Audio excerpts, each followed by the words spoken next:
Hello friends, and welcome to the final installment in this reading of Heart of Darkness. It is time to find a comfortable position, relax, and let us begin Chapter 3 of Heart of Darkness. I looked at him, lost in astonishment. There he was before me, in motley, as though he had absconded from a troupe of mimes, enthusiastic, famous. His very existence was implorable, inexplicable, and altogether bewildering. He was an insoluble problem. It was inconceivable how he had existed, how he had succeeded in getting so far, how he had managed to remain, why he did not instantly disappear.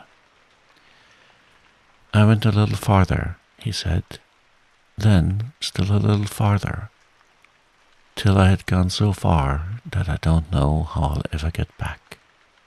Never mind, plenty time, I can manage.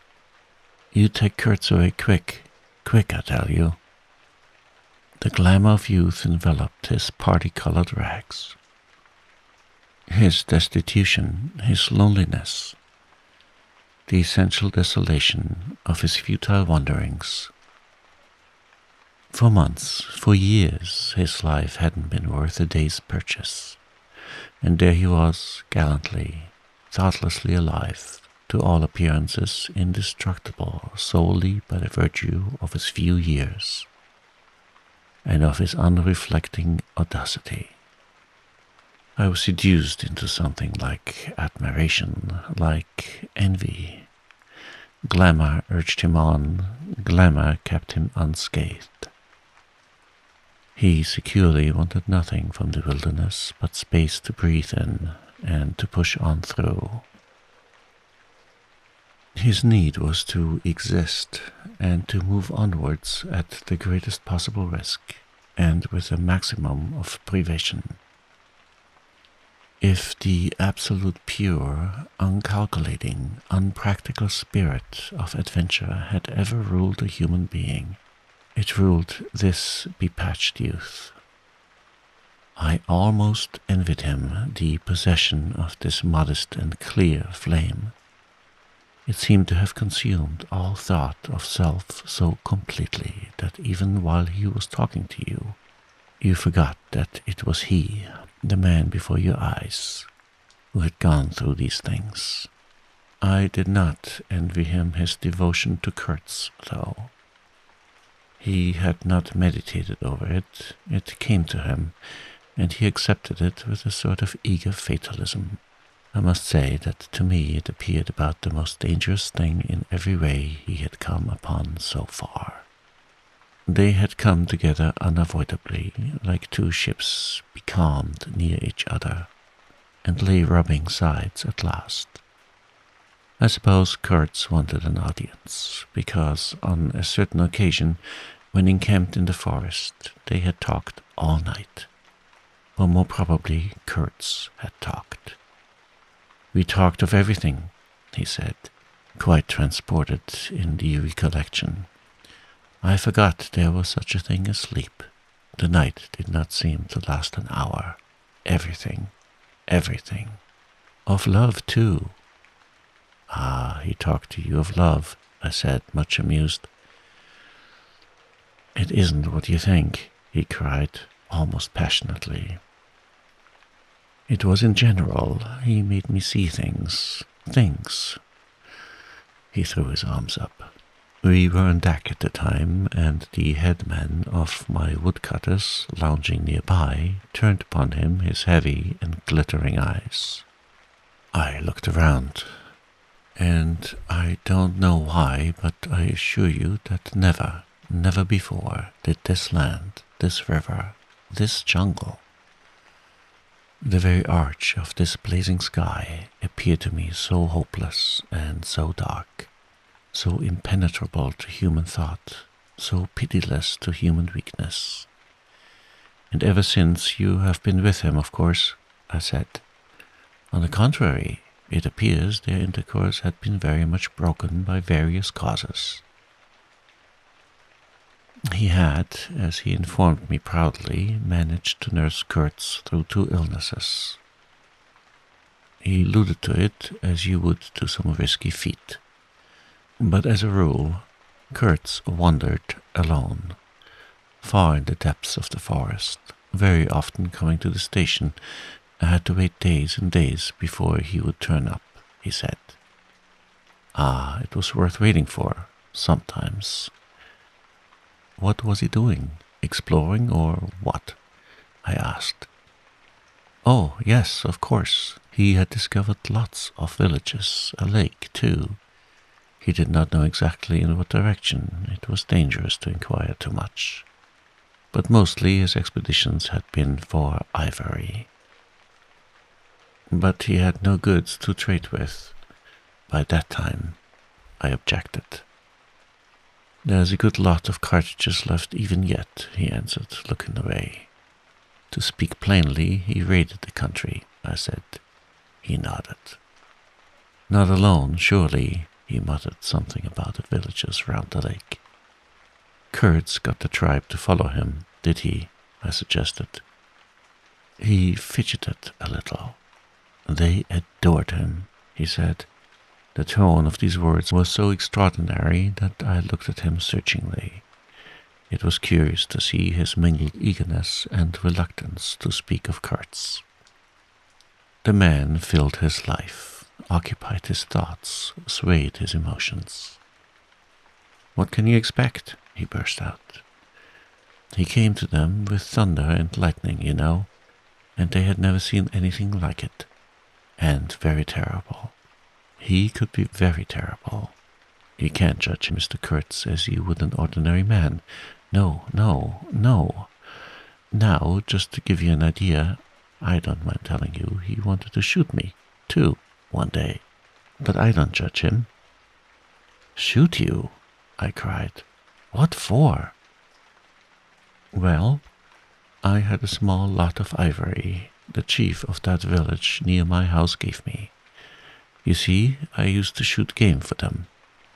Well, he wanted it, and wouldn't hear reason. He declared he would shoot me unless I gave him the ivory and then clear out of the country. Because he could do so, and had a fancy for it. And there was nothing on earth to prevent him killing whom he jolly well pleased. And it was true too. I gave him the ivory. What did I care? But I didn't clear out. No, I couldn't leave him. I had to be careful, of course, till we got friendly again for a time. He had his second illness then. Afterwards, I had to keep out of the way. But I didn't mind. He was living for the most part in those villages on the lake.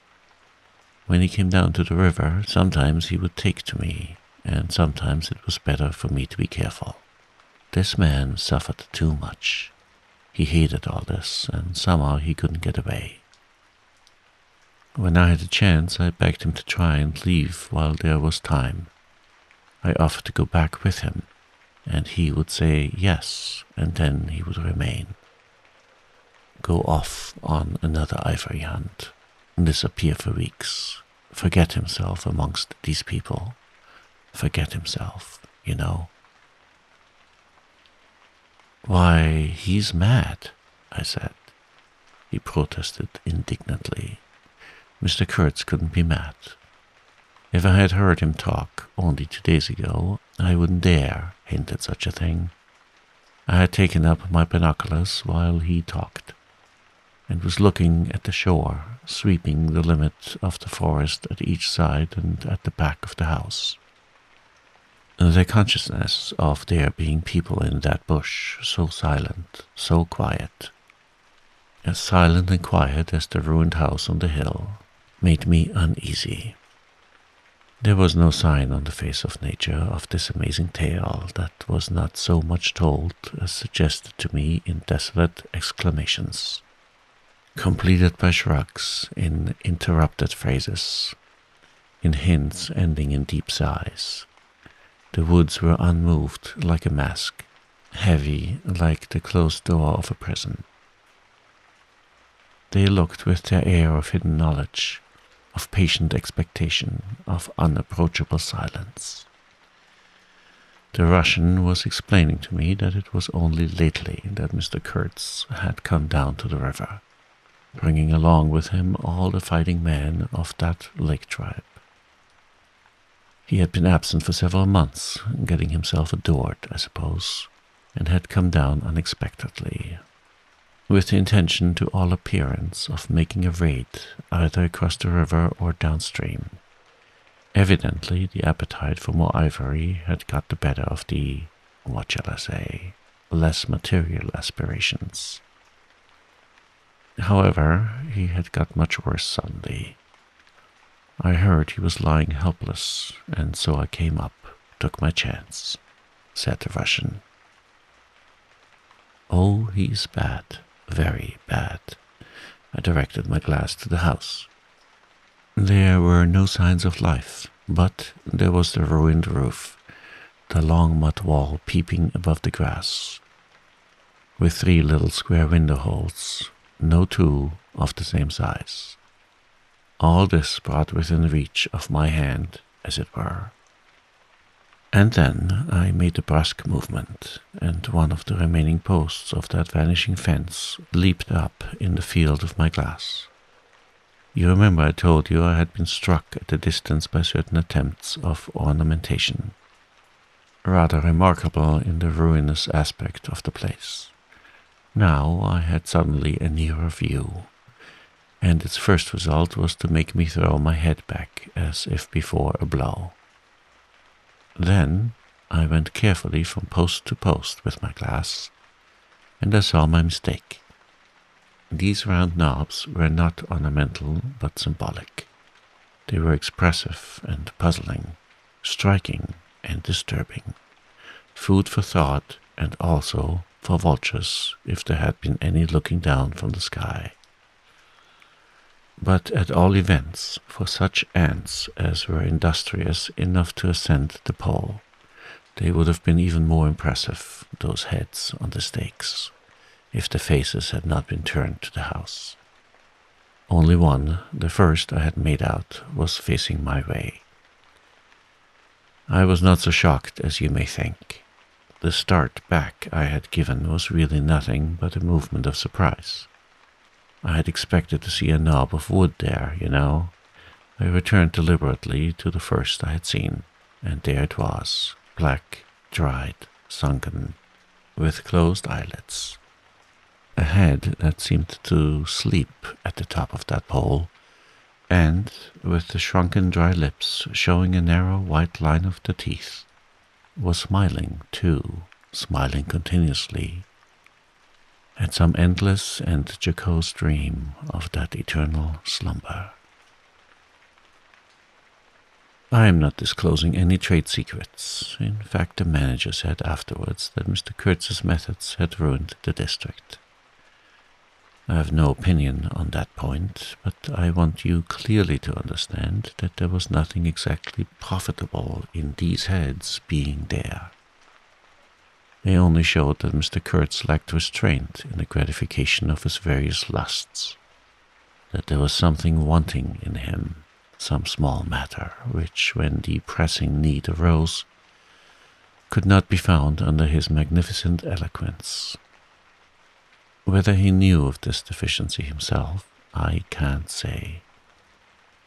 I think the knowledge came to him at last, only at the very last. But the wilderness had found him out early, and had taken on him a terrible vengeance for the fantastic invasion. I think it had whispered to him things about himself which he did not know, things of which he had no conception till he took counsel with this great solitude. And the whisper had proved irresistibly fascinating. It echoed loudly within him because he was hollow at the core. I put down the glass. and the head that had appeared near enough to be spoken to seemed at once to have leaped away from me into inaccessible distance. The admirer of Mr. Kurtz was a bit crestfallen. In a hurried, indistinct voice, he began to assure me he had not dared to take these, say, symbols, down. He was not afraid of the natives. They would not stir till Mr. Kurtz gave the word. His ascendancy was extraordinary. The camps of these people surrounded the place, and the chiefs came every day to see him. They would crawl. I don't want to know anything of the ceremonies used when approaching Mr. Kurtz, I shouted. Curious, this feeling that came over me that such details would be more intolerable than those heads drying on the stakes under Mr. Kurtz's windows. After all, that was only a savage sight. While I seemed at one bound to have been transported into some lightless region of subtle horrors, where pure, uncomplicated savagery was a positive relief, being something that had a right to exist, obviously, in the sunshine. The young man looked at me with surprise. I suppose it did not occur to him that Mr. Kurtz was no idol of mine. He forgot I hadn't heard any of these splendid monologues on, what was it, on love, justice, conduct of life, or what not. If it had come to crawling before Mr. Kurtz, he crawled as much as the veriest savage of them all. I had no idea of the conditions, he said. These heads were the heads of rebels. I shocked him excessively by laughing. Rebels? What would be the next definition I was to hear? There had been enemies, criminals, workers, and these were rebels. Those rebellious heads looked very subdued to me on their sticks. You don't know how such a life tries a man like Kurtz, cried Kurtz's last disciple. Well, and you? I said. I am a simple man. I have no great thoughts. I want nothing from anybody. How can you compare me to? His feelings were too much for speech, and suddenly he broke down. I don't understand, he groaned. I've been doing my best to keep him alive, and that's enough. I had no hand in all this. There hasn't been a drop of medicine or a mouthful of invalid food for months here. He was shamefully abandoned. A man like this, with such ideas. Shamefully. I haven't slept for the last 10 nights.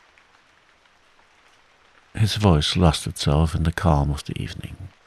The long shadows of the forest had slipped downhill while we talked, had gone far beyond the ruined hovel, beyond the symbolic row of stakes. All this was in the gloom, while we down there were yet in the sunshine, and the stretch of the river abreast of the clearing glittered in a still and dazzling splendor, with a murky and overshadowed bend above and below. Not a living soul was seen on the shore. The bushes did not rustle. Suddenly, around the corner of the house, a group of men appeared, as though they had come up from the ground. They waded waist-deep in the grass, in a compact body, bearing an improvised stretcher in their midst. Instantly, in the emptiness of the landscape, a cry arose whose shrillness pierced the still air like a sharp arrow flying straight to the very heart of the land. And, as if by enchantment, streams of human beings, of naked human beings, with spears in their hands, with bows, with shields, with wild glances and savage movements, were poured into the clearing by the dark-faced and pensive forest. The bushes shook, the grass swayed for a time, and then everything stood still in attentive immobility. Now, If he does not say the right thing to them, we are all done for, said the Russian at my elbow. The knot of men with the stretcher had stopped too, halfway to the steamer, as if petrified. I saw the man on the stretcher sit up, lank with an uplifted arm, above the shoulders of the bearers. Let us hope that the man who can talk so well of love in general will find some particular reason to spare us this time, I said. I resented bitterly the absurd danger of our situation, as if to be at the mercy of that atrocious phantom had been a dishonoring necessity. I could not hear a sound, but through my glasses I saw the thin arm extend commandingly, the lower jaw moving, the eyes of the apparition shining darkly far into its bony head that nodded with grotesque jerks. Kurtz, Kurtz. That means short in German, don't it? Well, the name was as true as everything else in his life and death. He looked at least 7 feet long. His covering had fallen off, and his body emerged from it pitiful and appalling as from a winding sheet. I could see the cage of his ribs all astir, the bones of his arm waving. It was as though an animated image of death carved out of old ivory had been shaking its hand with menace at a motionless crowd of men made of dark and glittering bronze. I saw him open his mouth wide. It gave him a weirdly voracious aspect, as though he had wanted to swallow all the air, all the earth, all the men before him. A deep voice reached me faintly. He must have been shouting. He fell back suddenly. The stretcher shook as the bearer staggered forward again, and almost at the same time I noticed that the crowd of savages was vanishing without any perceptible movement of retreat, as if the forest that had ejected these beings so suddenly had drawn them in again, as the breath is drawn in a long aspiration. Some of the pilgrims behind the stretcher carried his arms, 2 shotguns, a heavy rifle, and a light revolver carabine, the thunderbolts of that pitiful Jupiter. The manager bent over him, murmuring as he walked beside his head. They laid him down in one of the little cabins, just a room for bed place and a camp stool or 2, you know. We had brought his belated correspondence, and a lot of torn envelopes and open letters littered his bed. His hand roamed feebly amongst these papers. I was struck by the fire of his eyes and the composed languor of his expression. It was not so much the exhaustion of disease. He did not seem in pain. This shadow looked satiated and calm, as though for the moment it had had its fill of all the emotions. He rustled one of the letters and, looking straight in my face, said, "I am glad." Somebody had been writing to him about me. These special recommendations were turning up again. The volume of tone he emitted without effort, almost without the trouble of moving his lips, amazed me. A voice, a voice. It was grave, profound, vibrating, while the man did not seem capable of a whisper. However, he had enough strength in him, factitious no doubt, to very nearly make an end of us, as you shall hear directly. The manager appeared silently in the doorway. I stepped out at once, and he drew the curtain after me. The Russian, eyed curiously by the pilgrims, was staring at the shore. I followed the direction of his glance. Dark human shapes could be made out in the distance, flitting indistinctly against the gloomy border of the forest.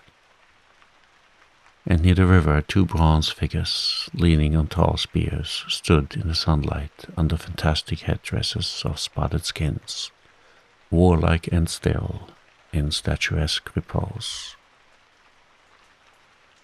and from right to left along the lighted shore moved the wild and gorgeous apparition of a woman. She walked with measured steps, draped in striped and fringed cloths, treading the earth proudly, with a slight jingle and flash of barbarous ornaments. She carried her head high.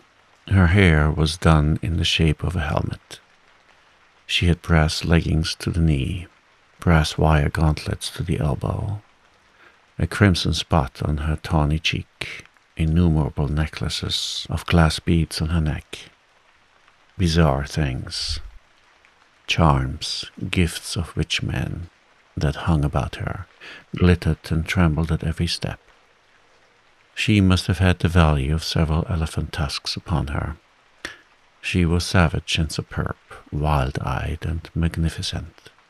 There was something ominous and stately in her deliberate progress, and in the hush that had fallen suddenly upon the whole sorrowful land. The immense wilderness, the colossal body of the vacant and mysterious life, seemed to look at her, pensive, as though it had been looking at the image of its own tenebrous and passionate soul. She came abreast of the steamer, stood still, and faced us. Her long shadow fell to the water's edge. Her face had a tragic and fierce aspect of wild sorrow, and of dumb pain, mingled with the fear of some struggling, half-shaped resolve. She stood looking at us without a stir, and like the wilderness itself, with an air of brooding over an inscrutable purpose. A whole minute passed, and then she made a step forward. There was a low jingle, a glint of yellow metal, a sway of fringed draperies, and she stopped as if her heart had failed her. The young fellow by my side growled.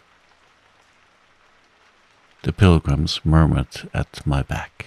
She looked at us all, as if her life had depended upon the unswerving steadiness of her glance.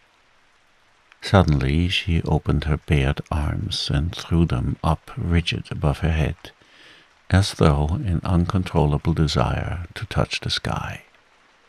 And at the same time the swift shadows darted out on the earth, swept around on the river, gathering the steamer into a shadowy embrace. A formidable silence hung over the scene. She turned away slowly, walked on, following the bank, and passed into the bushes to the left. Once only her eyes gleamed back at us in the dusk of the thickets before she disappeared. If she had offered to come aboard, I really think I would have tried to shoot her, said the man of patches, nervously. I have been risking my life every day for the last fortnight to keep her out of the house. She got in one day and kicked up a row about those miserable rags I picked up in the storeroom to mend my clothes with. I wasn't decent. At least it must have been that, for she talked like a fury to Kurtz for an hour, pointing at me now and then. I don't understand the dialect of this tribe. Luckily for me, I fancy Kurtz felt too ill that day to care, or there would have been mischief. I don't understand. No, it's too much for me. Ah well, it's all over now. At this moment, I heard Kurtz's deep voice behind the curtain. Save me. Save the ivory, you mean? Don't tell me. Save me. Why, I've had to save you. You're interrupting my plans now. Sick.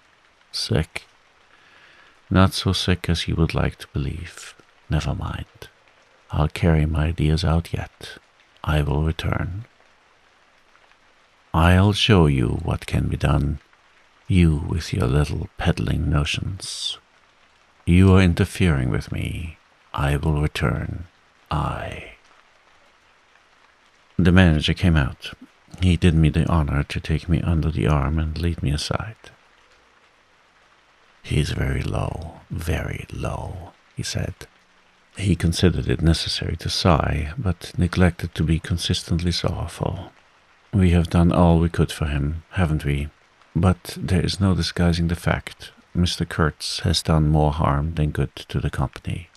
He did not see the time was not ripe for vigorous action.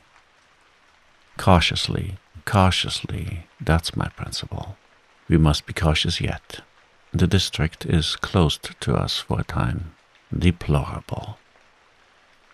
Upon the whole, the trade will suffer. I don't deny there is a remarkable quantity of ivory, mostly fossil. We must save it at all events. But look how precarious the position is, and why? Because the method is unsound. Do you, said I, looking at the shore, call it unsound method? Without doubt, he exclaimed hotly. Don't you? No method at all, I murmured after a while. Exactly, he exulted. I anticipated this. Shows complete want of judgment. It is my duty to point it out in the proper quarter. Oh, said I, that fellow, what's his name? The brickmaker will make a readable report for you. He appeared confounded for a moment. It seemed to me I had never breathed an atmosphere so vile, and I turned mentally to Kurtz for relief. Positively for relief. Nevertheless, I think Mr. Kurtz is a remarkable man, I said with emphasis. He started, dropped on me a heavy glance, said very quietly, he was, and turned his back on me. My hour of favor was over. I found myself lumped along with Kurtz as a partisan of methods, for which the time was not ripe. I was unsound.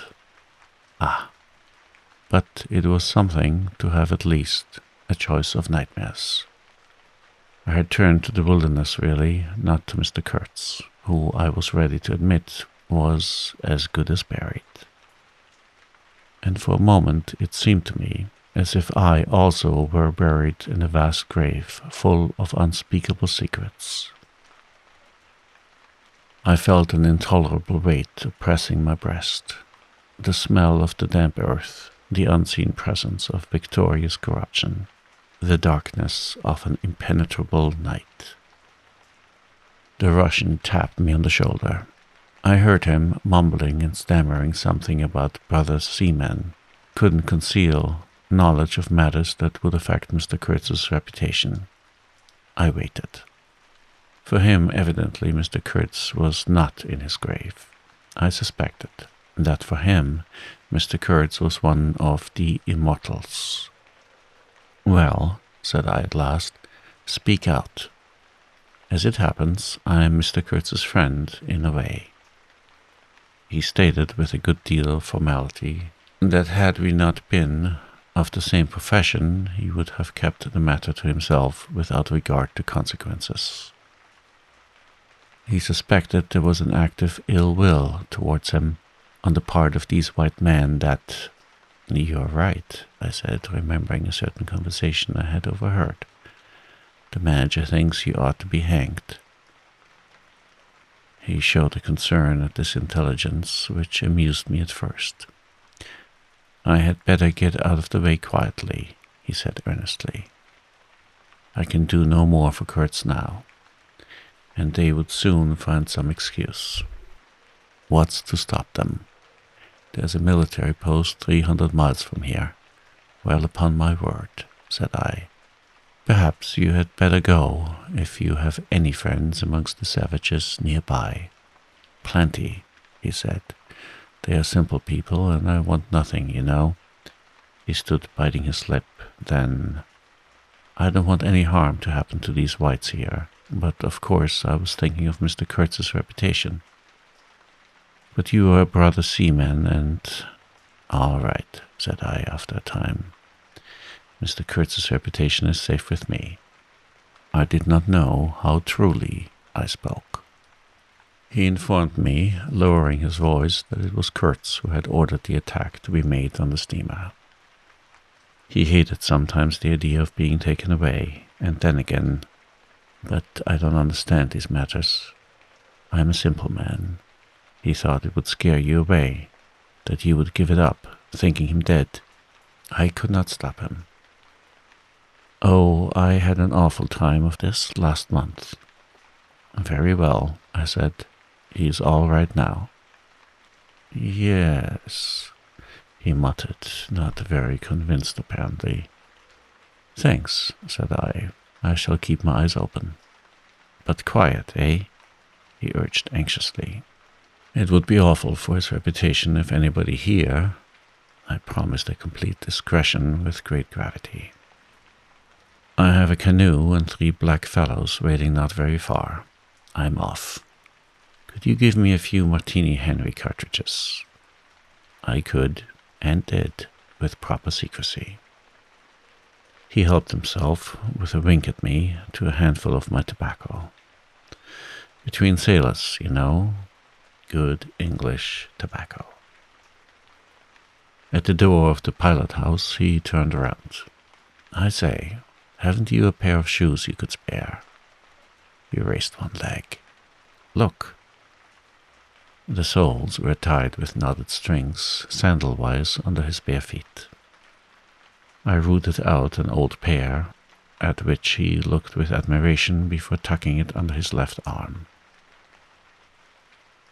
One of his pockets, bright red, was bulging with cartridges. From the other, dark blue, peeped Towson's inquiry, etc., etc.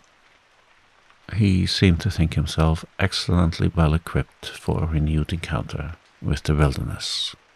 Ah, I'll never meet such a man again. You ought to have heard him recite poetry. His own, too, it was, he told me. Poetry. He rolled his eyes at the recollection of these delights. Oh, he enlarged my mind. Goodbye, said I. He shook hands and vanished in the night. Sometimes I ask myself whether I had ever really seen him, whether it was possible to meet such a phenomenon. When I woke up, shortly after midnight, his warning came to my mind with its hint of danger that seemed, in the stark darkness, real enough to make me get up for the purpose of having a look around. On the hill, a big fire burned, illuminating fitfully a crooked corner of the station house. One of the agents, with a picket of a few of our blacks, armed for the purpose, was keeping guard over the ivory. But deep within the forest, red gleams that wavered, that seemed to sink and rise from the ground amongst confused columnar shapes of intense blackness, showed the exact position of the camp where Mr. Kurtz's adorers were keeping their uneasy vigil.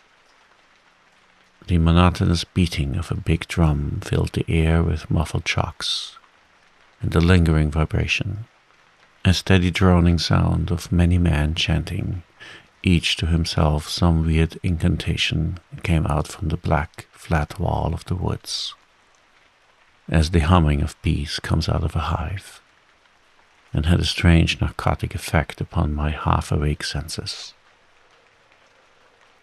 I believe I dozed off, leaning over the rail, till an abrupt burst of yells, an overwhelming outbreak of a pent-up and mysterious frenzy woke me up in a bewildered wonder. It was cut short all at once, and the low droning went on with an effect of audible and soothing silence. I glanced casually into the little cabin. A light was burning within, but Mr. Kurtz was not there. I think I would have raised an outcry if I had believed my eyes, but I didn't believe them at first. The thing seemed so impossible. The fact is, I was completely unnerved by a sheer blank fright, pure, abstract terror, unconnected with any distinct shape of physical danger. What made this emotion so overpowering was, how shall I define it, the moral shock I received, as if something altogether monstrous, intolerable to thought and odious to the soul, had been thrust upon me unexpectedly. This lasted, of course, the merest fraction of a second, and then the usual sense of commonplace, deadly danger, the possibility of a sudden onslaught and massacre, was something of the kind which I saw impending, was positively welcome and composing. It pacified me, in fact, so much that I did not raise an alarm. There was an agent buttoned up inside an ulster and sleeping on a chair on deck within 3 feet of me. The yells had not awakened him. He snored very slightly. I left him to his slumbers and leaped ashore. I did not betray Mr. Kurtz. It was ordered I should never betray him. It was written I should be loyal to the nightmare of my choice. I was anxious to deal with this shadow by myself alone. And to this day, I don't know why I was so jealous of sharing with anyone the peculiar blackness of that experience. As soon as I got on the bank, I saw a trail, a broad trail through the grass. I remember the exultation with which I said to myself, "He can't walk, he's crawling on all fours. I've got him." The grass was wet with dew. I strode rapidly with clenched fists. I fancy I had some vague notion of falling upon him and giving him a drubbing. I don't know. I had some imbecile thoughts. The knitting old woman with the cat obtruded herself upon my memory as a most improper person to be sitting at the other end of such an affair. I saw a row of pilgrims squirting lead in the air out of the Winchesters held to the hip. I thought I would never get back to the steamer, and imagined myself living alone and unarmed in the woods to an advanced age. Such silly things, you know, and I remember I confounded the beat of the drum with the beating of my heart, and was pleased at its calm regularity. I kept to the track, though, then stopped to listen. The night was very clear, a dark blue space, sparkling with dew and starlight, in which black things stood very still. I thought I could see a kind of motion ahead of me. I was strangely cocksure of everything that night. I actually left the track and ran in a wide semicircle. I verily believe chuckling to myself, so as to get in front of that stir, of that motion I had seen, if indeed I had seen anything. I was circumventing Kurtz as though it had been a boyish game. I came upon him, and if he had not heard me coming, I would have fallen over him too, but he got up in time. He rose, unsteady, long, pale, indistinct, like a vapor exhaled by the earth, and swayed slightly, misty and silent before me, while at my back the fires loomed between the trees and the murmur of many voices issued from the forest. I had cut him off cleverly, but when actually confronting him, I seemed to come to my senses. I saw the danger in its right proportion. It was by no means over yet. Suppose he began to shout. Though he could hardly stand, there was still plenty of vigor in his voice. "Go away, hide yourself," he said in that profound tone. It was very awful. I glanced back. We were within 30 yards from the nearest fire. A black figure stood up, strode on long black legs, waving long black arms across the glow. It had horns, antelope horns, I think, on its head. Some sorcerer, some witch man, no doubt. It looked fiend-like enough. "Do you know what you are doing?" I whispered. "Perfectly," he answered, raising his voice for that single word. It sounded to me far off and yet loud, like a hail through a speaking trumpet. If he makes a row, we are lost, I thought to myself. This clearly was not a case for fisticuffs, even apart from the very natural aversion I had to beat that shadow, this wandering and tormented thing. You will be lost, I said, utterly lost. One gets sometimes such a flash of inspiration, you know. I did say the right thing, though indeed he could not have been more irretrievably lost than he was at this very moment, when the foundations of our intimacy were being laid, to endure, even to the end, even beyond. I had immense plans, he muttered irresolutely. Yes, said I, but if you try to shout, I'll smash your head with... There was not a stick or a stone near. I'll throttle you for good, I corrected myself.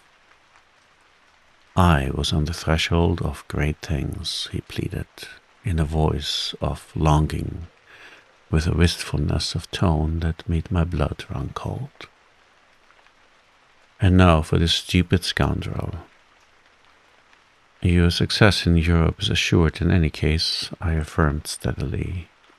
I did not want to have the throttling of him, you understand, and indeed it would have been very little use for any practical purpose.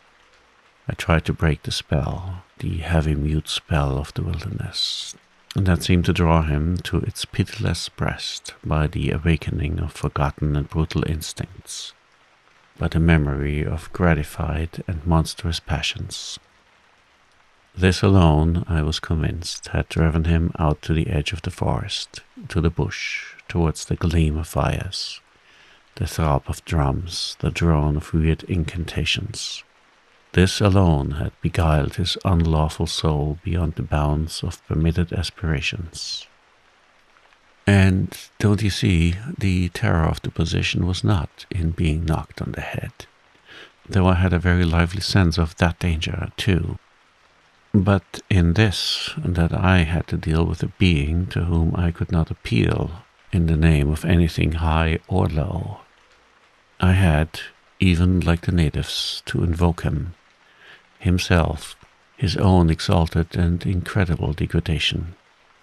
There was nothing either above or below him, and I knew it.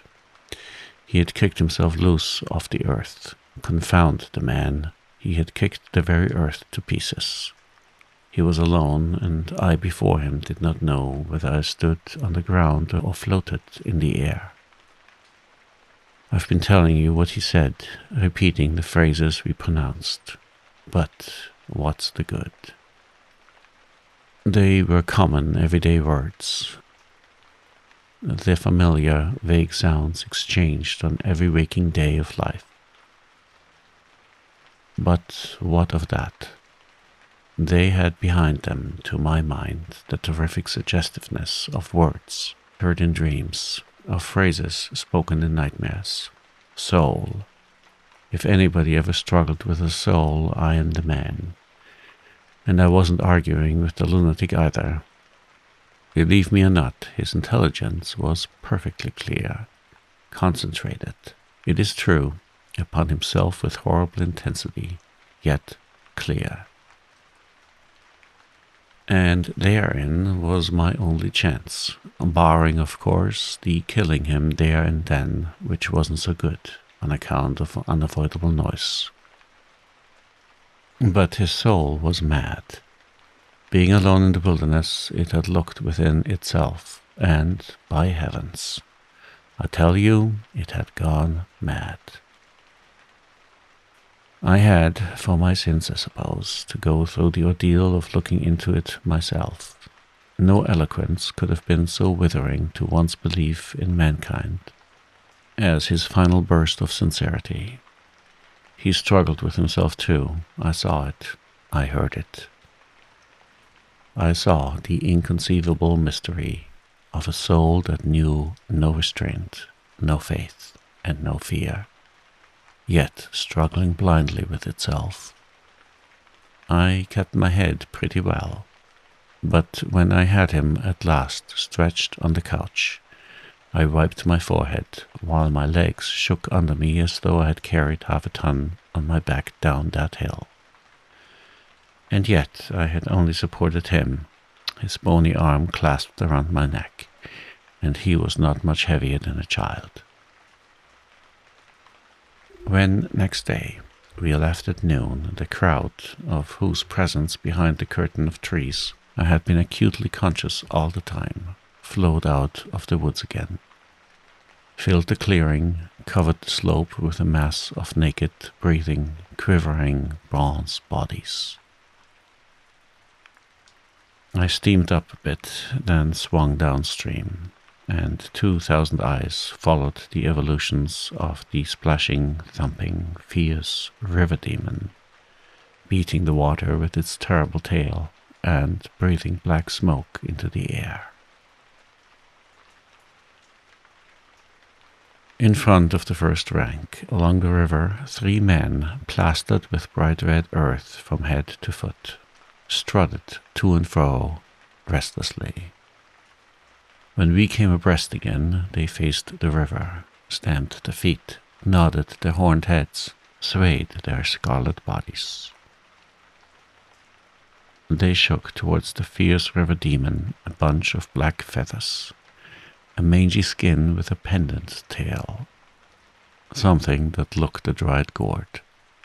They shouted periodically together strings of amazing words that resembled no sound of human language. And the deep murmurs of the crowd, interrupted suddenly, were like the responses of some satanic litany. We had carried Kurtz into the pilot house. There was more air there. Lying on the couch, he stared through the open shutter. There was an eddy in the mass of human bodies, and the woman with helmeted head and tawny cheeks rushed out to the very brink of the stream. She put out her hands, shouted something, and all that wild mob took up the shout in a roaring chorus of articulated, rapid, breathless utterance. "Do you understand this?" I asked. He kept on looking out past me with fiery, longing eyes, with a mingled expression of wistfulness and hate. He made no answer, but I saw a smile of indefinable meaning, appear on his colorless lips that a moment after twitched convulsively. "Do I not?" he said slowly, gasping as if the words had been torn out of him by a supernatural power. I pulled the string of the whistle, and I did this because I saw the pilgrims on deck getting out the rifles, with an air of anticipating a jolly lark. At the sudden screech, there was a movement of abject terror through that wedged mass of bodies. Don't you frighten them away," cried someone on deck disconsolately. I pulled the string time after time. They broke and ran, they leaped, they crouched, they swerved, they dodged the flying terror of the sound. The 3 red chaps had fallen flat, face down on the shore, as though they had been shot dead.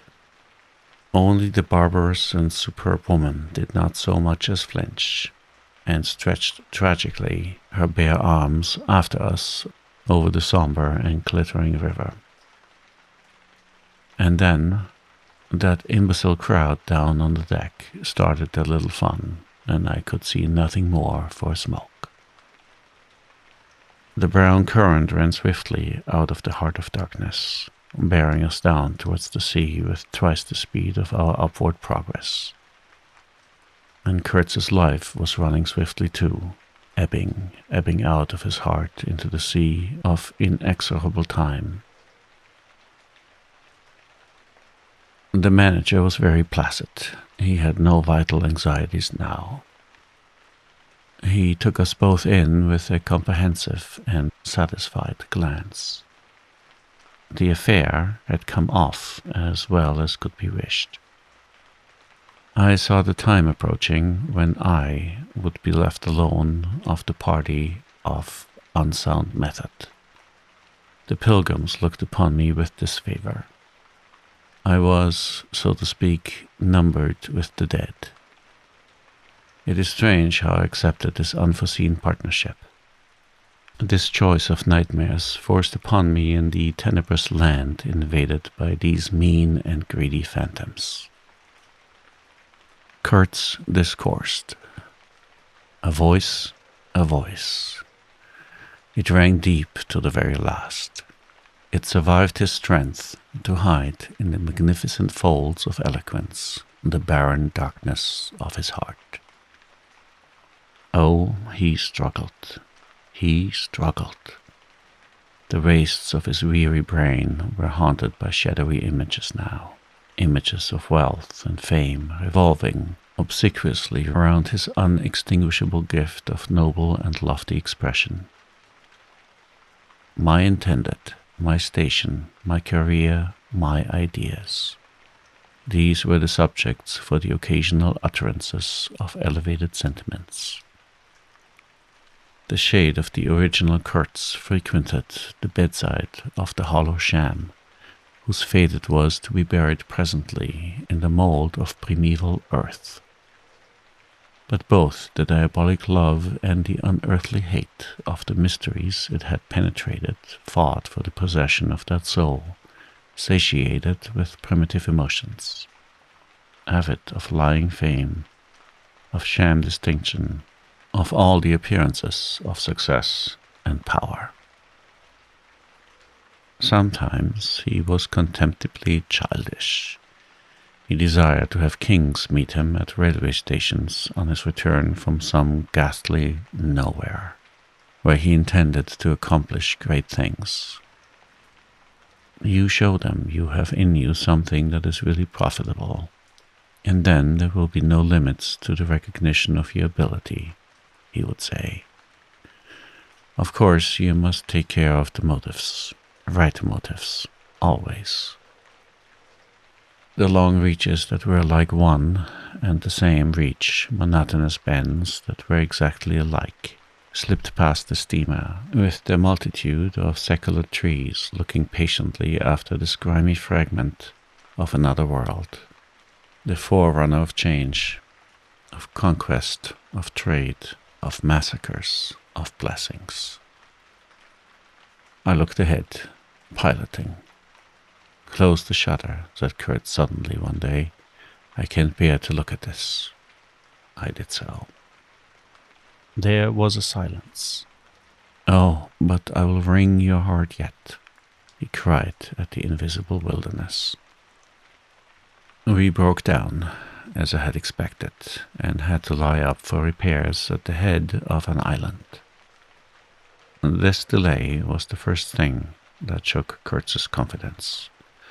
One morning he gave me a packet of papers and a photograph. The lot tied together with a shoestring. Keep this for me, he said. This noxious fool, meaning the manager, is capable of prying into my boxes when I am not looking. In the afternoon I saw him.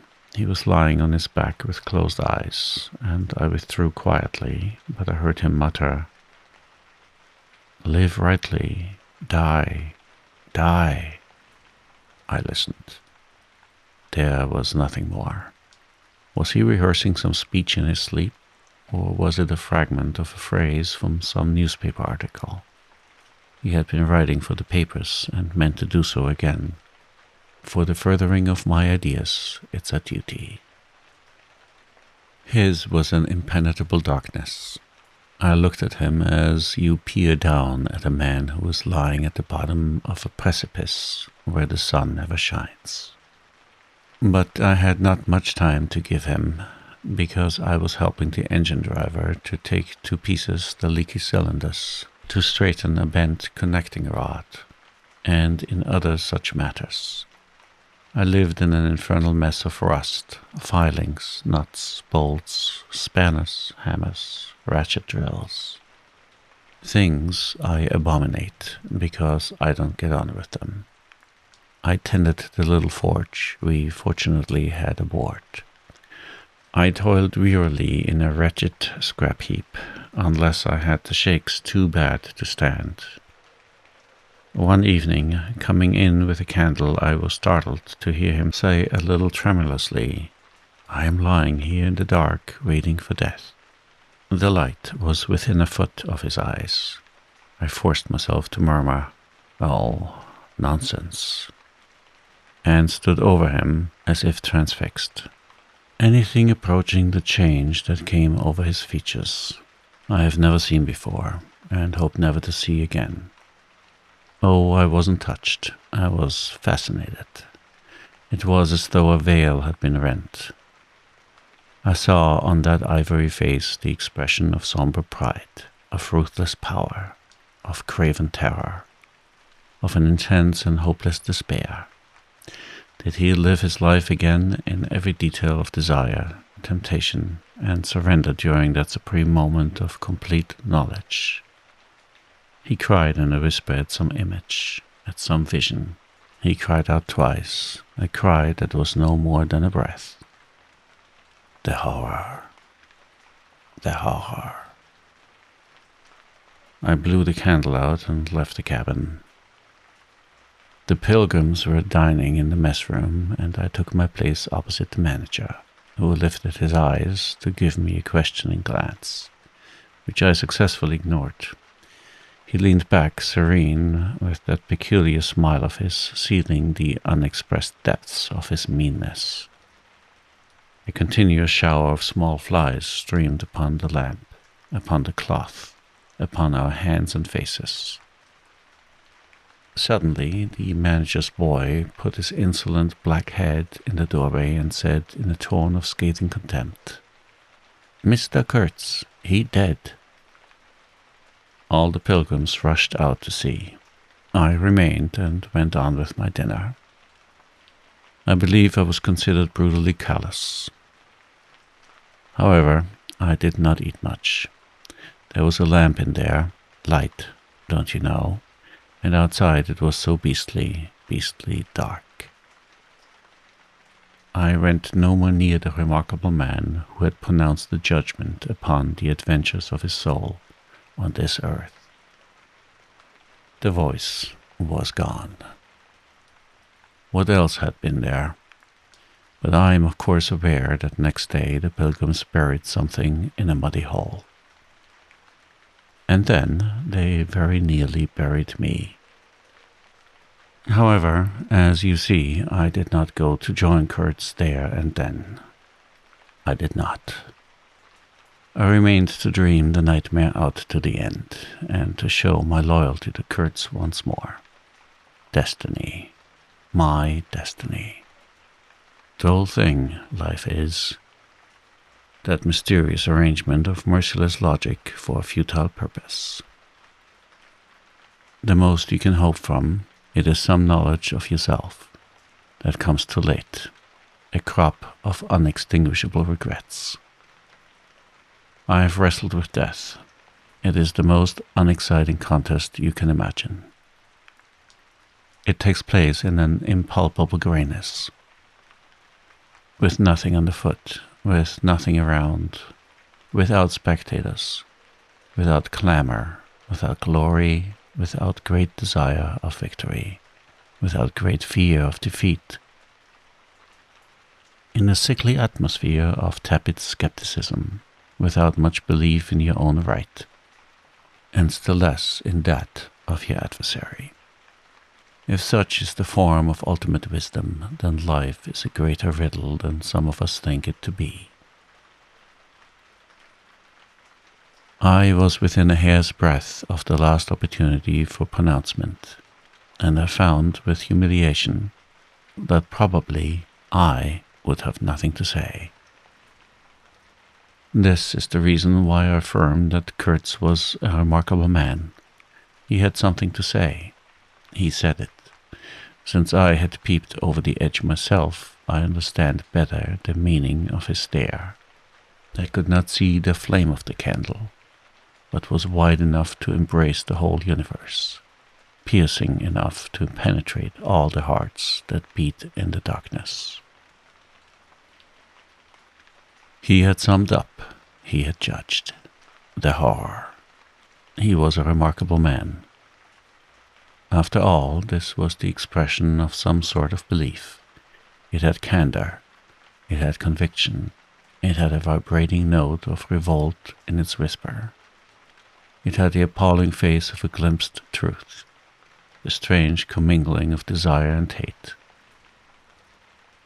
And it is not my own extremity I remember best, a vision of greyness without form filled with physical pain, and a careless contempt for the evanescence of all things, even of this pain itself. No, it is his extremity that I seem to have lived through. True, he had made that last stride. He had stepped over the edge, while I had been permitted to draw back my hesitating foot. And perhaps in this is the whole difference. Perhaps all the wisdom and all truth and all sincerity are just compressed into that inappreciable moment of time in which we step over the threshold of the invisible. Perhaps. I like to think my summing up would not have been a word of careless contempt. Better his cry, much better. It was an affirmation, a moral victory paid for by innumerable defeats, by abominable terrors, by abominable satisfactions. But it was a victory. That is why I have remained loyal to Kurtz to the last, and even beyond, when a long time after I heard once more, not his own voice, but the echo of his magnificent eloquence thrown to me from a soul as translucently pure as a cliff of crystal.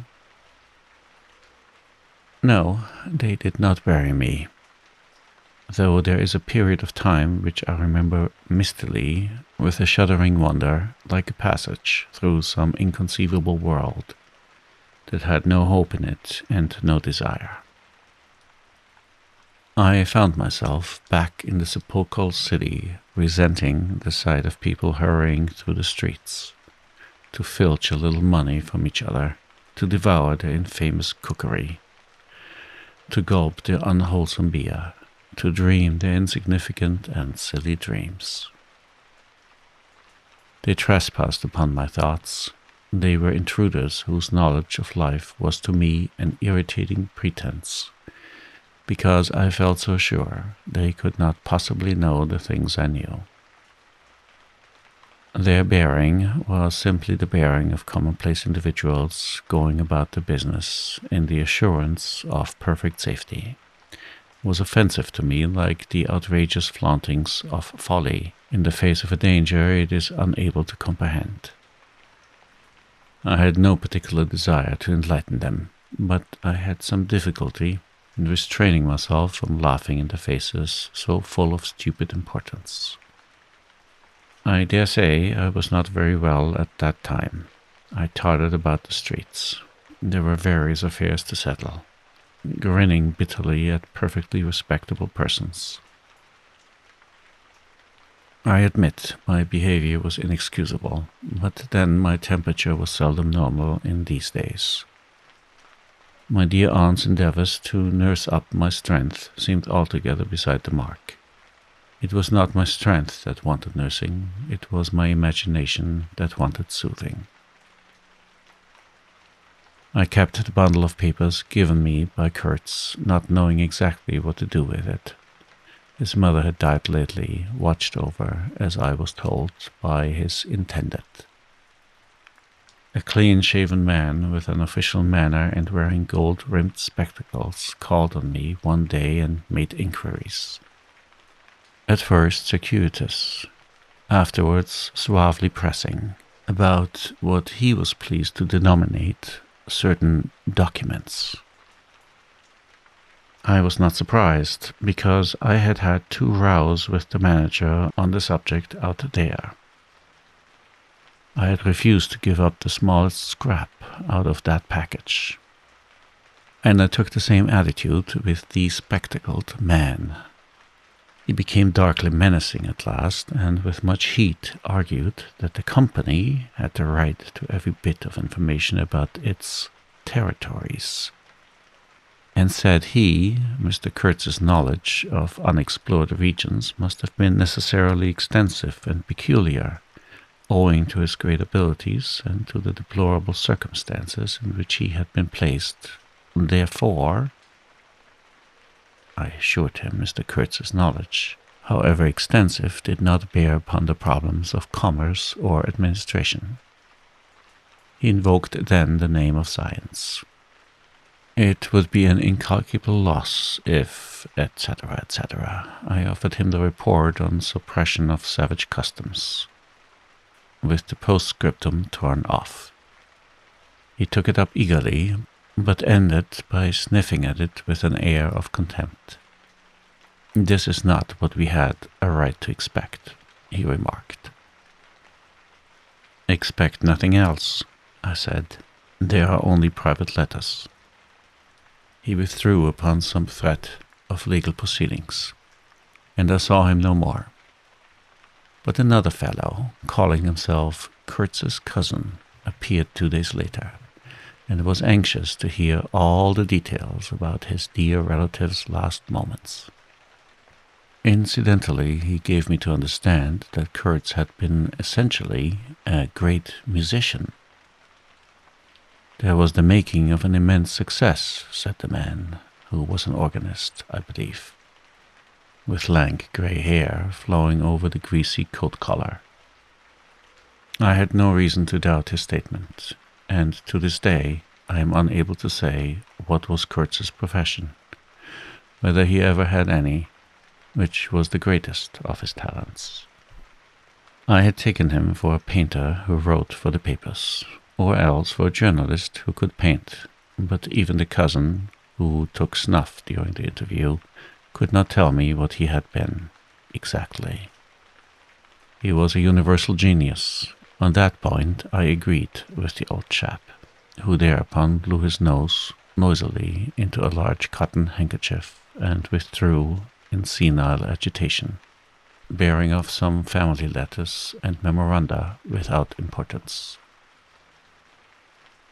Ultimately, a journalist anxious to know something of the fate of his dear colleague turned up. This visitor informed me Kurtz's proper sphere ought to have been politics on the popular side. He had furry, straight eyebrows, bristly hair cropped short, an eyeglass on a broad ribbon, and, becoming expansive, confessed his opinion that Kurtz really couldn't write a bit. But heavens, how that man could talk! He electrified large meetings. He had faith, don't you see? He had the faith. He couldn't get himself to believe anything. He would have been a splendid leader of an extreme party. "What party?" I asked. "Any party," answered the other. He was an extremist. Did I not think so? I assented. Did I know, he asked, with a sudden flash of curiosity, what it was that had induced him to go out there? "Yes," I said, and forthwith handed him the famous report for publication, if he thought fit. He glanced through it hurriedly, mumbling all the time, judged it would do, and took himself off with this plunder. Thus I was left at last with a slim packet of letters and the girl's portrait. She struck me as beautiful. I mean, she had a beautiful expression. I know that the sunlight can be made to lie too, yet one felt that no manipulation of light and pose could have conveyed the delicate shade of truthfulness upon those features. She seemed ready to listen without mental reservation, without suspicion, without a thought for herself. I concluded I would go and give her back her portrait and those letters myself. Curiosity? Yes. And also some other feeling, perhaps. All that had been Kurtz's had passed out of my hands. His soul, his body, his station, his plans, his ivory, his career. There remained only his memory and his intended, and I wanted to give that up too, to the past, in a way, to surrender personally all that remained of him with me to that oblivion which is the last word of our common fate. I don't defend myself. I had no clear perception of what it was I really wanted. Perhaps it was an impulse of unconscious loyalty, or the fulfillment of one of those ironic necessities that lurk in the facts of human existence. I don't know. I can't tell. But I went. I thought his memory was like the other memories of the dead that accumulate in every man's life. A vague impress on the brain of shadows that had fallen on it in their swift and final passage. But before the high and ponderous door, between the tall houses of a street as still and decorous as a well-kept alley in a cemetery, I had a vision of him on the stretcher, opening his mouth voraciously, as if to devour all the earth with all its mankind. He lived then before me. He lived as much as he had ever lived. A shadow insatiable of splendid appearances, of frightful realities. A shadow darker than the shadow of the night, and draped nobly in the folds of a gorgeous eloquence. The vision seemed to enter the house with me. The stretcher, the phantom bearers, the wild crowd of obedient worshippers, the gloom of the forest, the glitter of the reach between the murky bends, the beat of the drum, regular and muffled like the beating of a heart, the heart of a conquering darkness. It was a moment of triumph for the wilderness, an invading and vengeful rush which, it seemed to me, I would have to keep back alone for the salvation of another soul. And the memory of what I had heard him say afar there, with the horned shapes stirring at my back, in the glow of fires, within the patient woods, those broken phrases came back to me, were heard again in their ominous and terrifying simplicity. I remembered his abject pleading, his abject threats, the colossal scale of his vile desires, the meanness, the torment, the tempestuous anguish of his soul. And later on, I seemed to see his collected languid manner when he said one day, "This lot of ivory now is really mine. The company did not pay for it. I collected it myself at a very great personal risk. I'm afraid they will try to claim it as theirs, though. It's a difficult case. What do you think I ought to do? Resist, eh? I want no more than justice." He wanted no more than justice. No more than justice. I rang the bell before a mahogany door on the first floor, and while I waited, he seemed to stare at me out of the glassy panel. Stare with that wide and immense stare, embracing, condemning, loathing all the universe.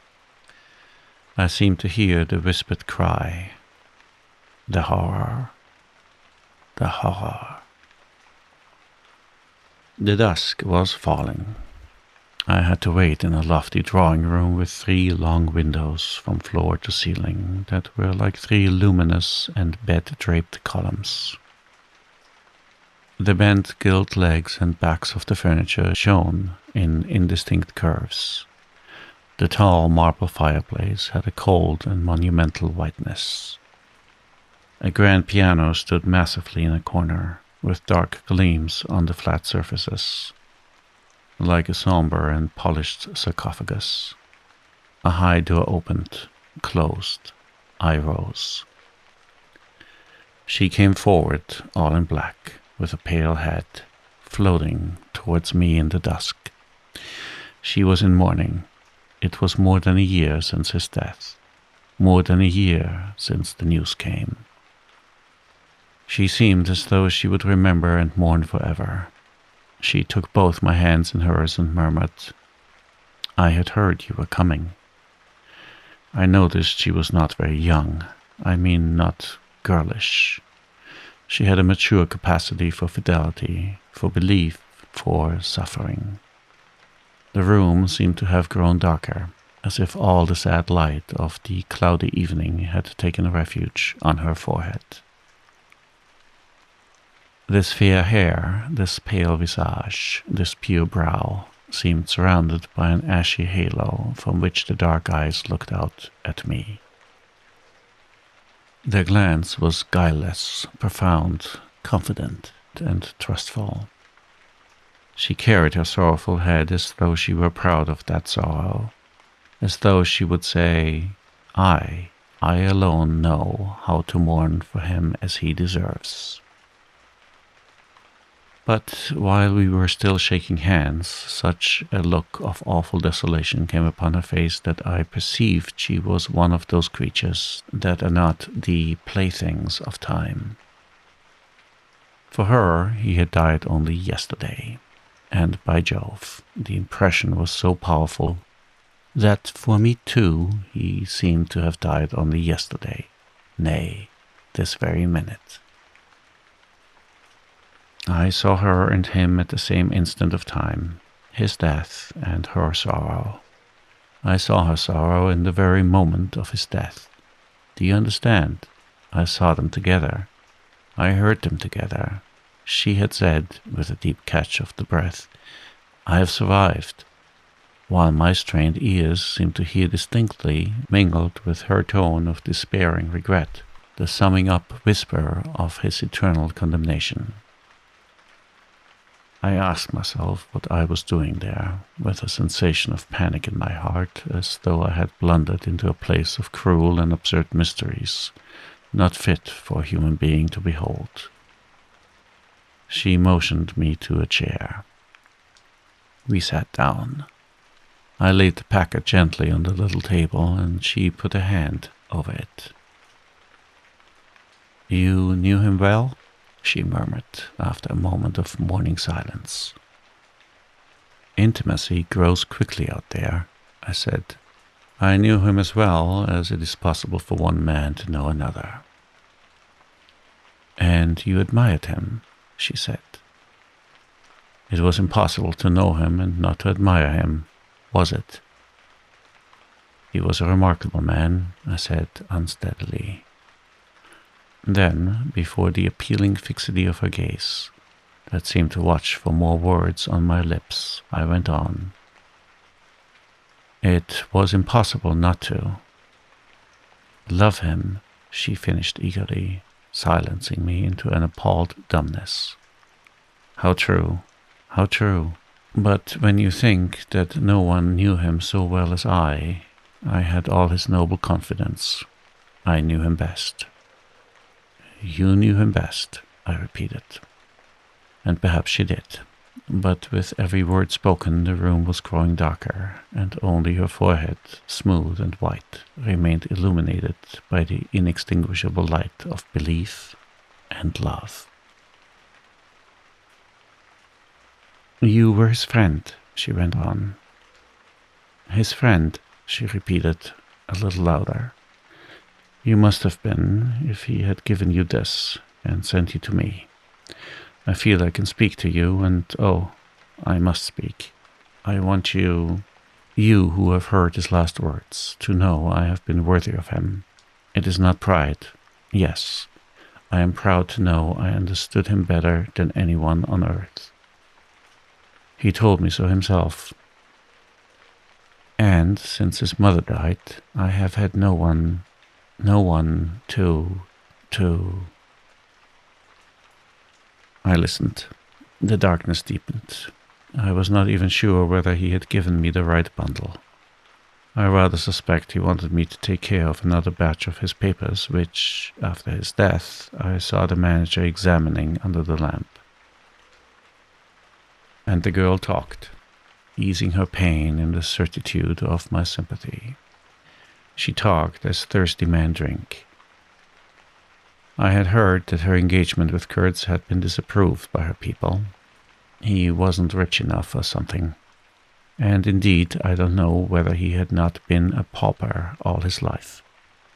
He had given me some reason to infer that it was his impatience of comparative poverty that drove him out there. Who was not his friend who had heard him speak once, she was saying. He drew men towards him by what was best in them. She looked at me with intensity. It is the gift of the great, she went on, and the sound of her low voice seemed to have the accompaniment of all the other sounds, full of mystery, desolation, and sorrow, that I had ever heard. The ripple of the river, the soughing of the trees swayed by the wind, the murmurs of the crowds, the faint ring of incomprehensible words cried from afar, the whisper of a voice speaking from beyond the threshold of an eternal darkness. "But you have heard him, you know," she cried. "Yes, I know," I said with something like despair in my heart, but bowing my head before the faith that was in her, before that great and saving illusion that shone with an unearthly glow in the darkness, in the triumphant darkness from which I could not have defended her, from which I could not even defend myself. What a loss to me, to us, she corrected herself with beautiful generosity, then added in a murmur, to the world. By the last gleams of twilight I could see the glitter of her eyes, full of tears that would not fall. "I have been very happy, very fortunate, very proud," she went on. "Too fortunate, too happy for a little while, and now I am unhappy for life." She stood up. Her fair hair seemed to catch all the remaining light in a glimmer of gold. I rose, too. "And of all this," she went on mournfully, "of all his promise, and of all his greatness, of his generous mind, of his noble heart, nothing remains, nothing but a memory, you and I." "We shall always remember him," I said hastily. "No," she cried, "it is impossible that all this should be lost, that such a life should be sacrificed to leave nothing but sorrow. You know what vast plans he had. I knew of them too. I could not perhaps understand, but others knew of them. Something must remain. His words, at least, have not died." "His words will remain," I said. "And his example," she whispered to herself. "Man looked up to him, his goodness shone in every act, his example."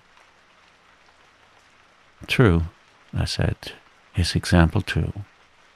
Yes, his example. I forgot that. But I do not, I cannot believe, not yet. I cannot believe that I shall never see him again, that nobody will see him again. Never, never, never." She put out her arms as if after a retreating figure, stretching them back and with clasped pale hands across the fading and narrow sheen of the window. Never see him. I saw him clearly enough then. I shall see this eloquent phantom as long as I live, and I shall see her too, a tragic and familiar shade, resembling in this gesture another one, tragic also, and bedecked with powerless charms, stretching bare brown arms over the glitter of the infernal stream, the stream of darkness. She said suddenly very low, "He died as he lived." "His end," said I, with dull anger stirring in me, "was in every way worthy of his life." "And I was not with him," she murmured. My anger subsided before a feeling of infinite pity. "Everything that could be done," I mumbled. "Ah, but I believe in him more than anyone on earth, more than his own mother, more than himself. He needed me, me. I would have treasured every sigh, every word, every sign, every glance." I felt like a chill grip on my chest. "Don't," I said in a muffled voice. "Forgive me. I have mourned so long in silence, in silence." "You were with him to the last?" "I think of his loneliness. Nobody near to understand him as I would have understood. Perhaps no one to hear." "To the very end," I said shakily. "I heard his very last words." I stopped in a fright. "Repeat them," she murmured in a heartbroken tone. I want something to live with." I was on the point of crying at her. "Don't you hear them?" The dusk was repeating them in a persistent whisper all around us, in a whisper that seemed to swell menacingly like a first whisper of a rising wind. The horror. The horror. "His last word, to live with," she insisted. "Don't you understand? I loved him. I loved him. I loved him." I pulled myself together and spoke slowly. "The last word he pronounced was your name." I heard a light sigh, and then my heart stood still, stopped dead short by an exulting and terrible cry, by the cry of inconceivable triumph and of unspeakable pain. I knew it. I was sure. She knew. She was sure. I heard her weeping. She had hidden her face in her hands. It seemed to me that the house would collapse before I could escape, that the heavens would fall upon my head. But nothing happened. The heavens do not fall for such a trifle. Would they have fallen, I wonder, if I had rendered Kurtz that justice which he was due? Hadn't he said he wanted only justice? But I couldn't.